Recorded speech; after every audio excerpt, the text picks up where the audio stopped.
Hi, I'm Tracy Keller with Rise to It, You Were Made for More. And today I have Victoria Wood with me. Victoria and I have known each other for about 3 years now. She came to me to train. She was a swimmer at Reagan, and I started doing her dry land training. And we developed just an incredible relationship over the years, not just over personal training.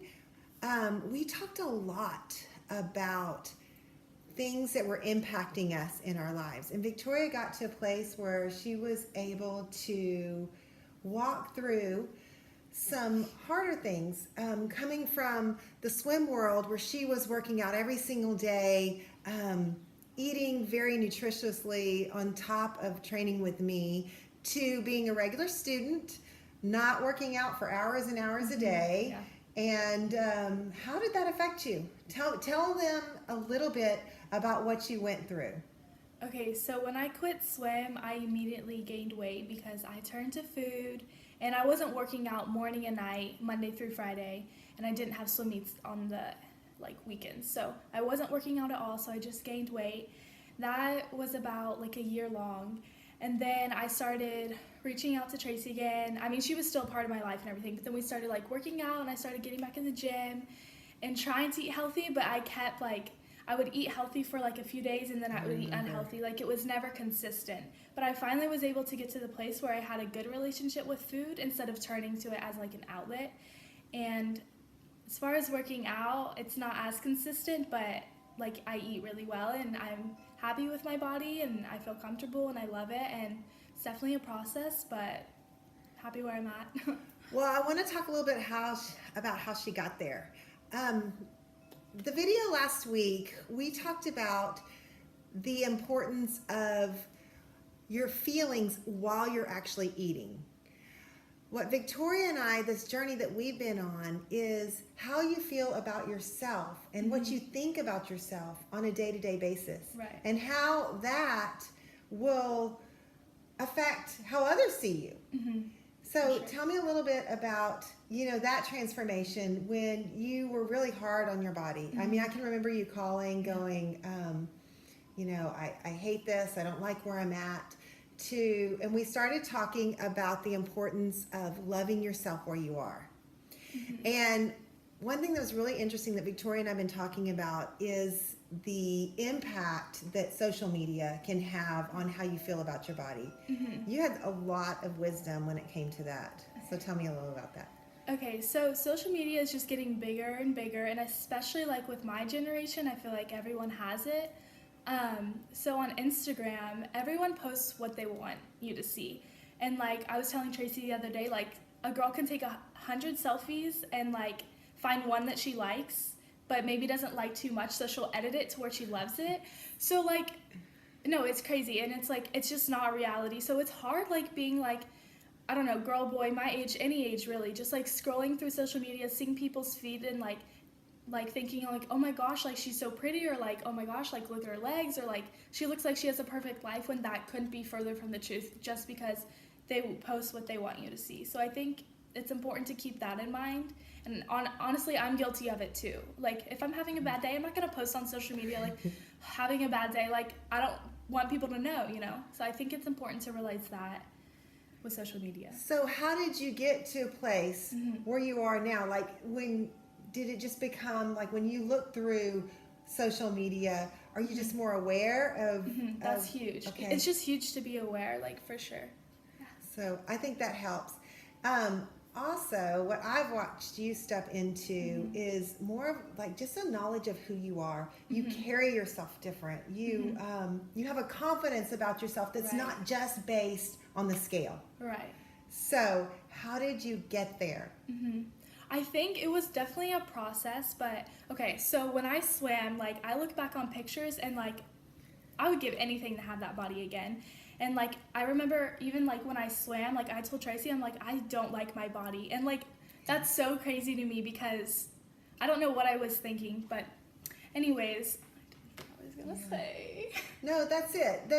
I remember you always telling me, even back when we felt like what the world would say is perfect. Like when you had like every little ab pulled out, you would want, you know, a little more definition here, a little more definition there. And so you look back at those pictures and you weren't even happy then. Right. So I feel like there's always something I want to change about my body, or at least I used to have that mindset. Like once I get abs, or like once I get like leaner legs, or like a bigger butt, or like whatever it may be, like tanner skin, like once I get there, then like I think it's gonna bring me happiness. And don't get me wrong, it does for a little bit, but it eventually fades. So it's important to keep that in mind, because once you get to where you want to be, there's gonna be something else that you want. Like there's always something. Like it's just yeah, it's getting to that place of loving yourself right where you are. And just what you're saying, you know, I look back even at, as a personal trainer, whenever my clients aren't going to be here, I'll do a little video clip and send it to them. And I was going through some clips just to remember some of the workouts that we used to do. And I was like, oh my gosh, I was so much more cut. Wait, maybe I need to get a little more stricter. And yet I'm so much healthier now. Like I'm not, you know, worrying about every bite of food that I put in my mouth. Right. And so that's where I want you guys to understand the power of our thoughts outside of just while we're eating. If we are constantly talking down to ourselves, and that is something back in the days when you always, nothing was really good enough. Can you imagine if one of your friends talked about you the way you talked about yourself? Exactly. And I think what Tracy said, like, it's so important to look at it that way. Like, the things that you think and say about yourself, you would never say to your friend. And, like, you're, like, your own best friend. Like, you should be so kind to yourself. Yes. And if you're kind to others, you should want to be kind to yourself, and, like, vice versa. That's right. Yeah. So it's so important the way that we talk, the self-talk that goes on in our minds. And one of the things I feel like you have done very, very well over this last year or so is learned who you are outside of what a scale says, outside of how your jeans fit. Right. Like you have this understanding of who you are. So if we can first and foremost know just the beauty that we carry outside of a number on a scale, that beauty will be portrayed when we walk into a room, when we feel good about how we, not just about how we look, but just who we are, just like knowing who we are. Right. So my challenge to you is to come to a place of speaking life over your own body. Just the way you would speak to a friend, I want you to begin to speak to yourself like this. This is going to take you so much further than just the workouts, than just the food. And if we're coming from a place of self-love, if you really love yourself, you're not going to abuse yourself. No. You're not going to push yourself so hard.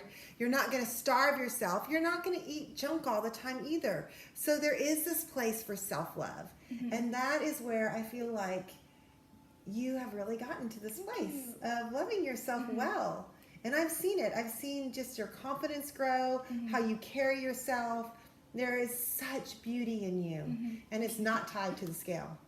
Exactly. Can I say one more thing? Yes, absolutely. Okay. I also want to say one more thing. Like, when you start thinking bad about yourself, sometimes, like, years ago, like, I didn't even realize I was doing it because it was such, like, a habit. But, like, stop yourself and, like, fill it with truth and, like, I don't know, speak life over yourself and speak life over others. Like, and I think that's huge with, like, learning to love yourself and, like, love yourself where you're at, like Tracy said earlier. Yeah. So, yeah.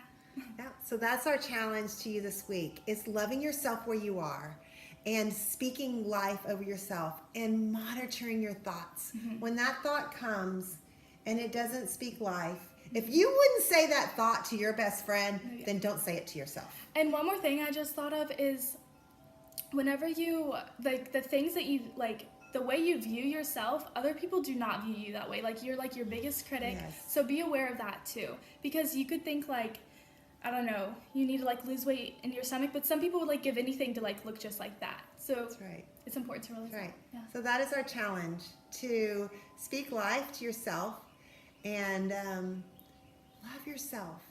Where you're at. Where you're at. And out of that is going to come. You'll want to work out. You'll want to eat healthy. You'll want to, like, Yes, treat your body right. that's right. So, continue to join us on this journey. Victoria, it's been so great having you home. Thank you for having me. for spring Spring break. break, yes. Yes, I miss you. I miss you too. Okay. Keep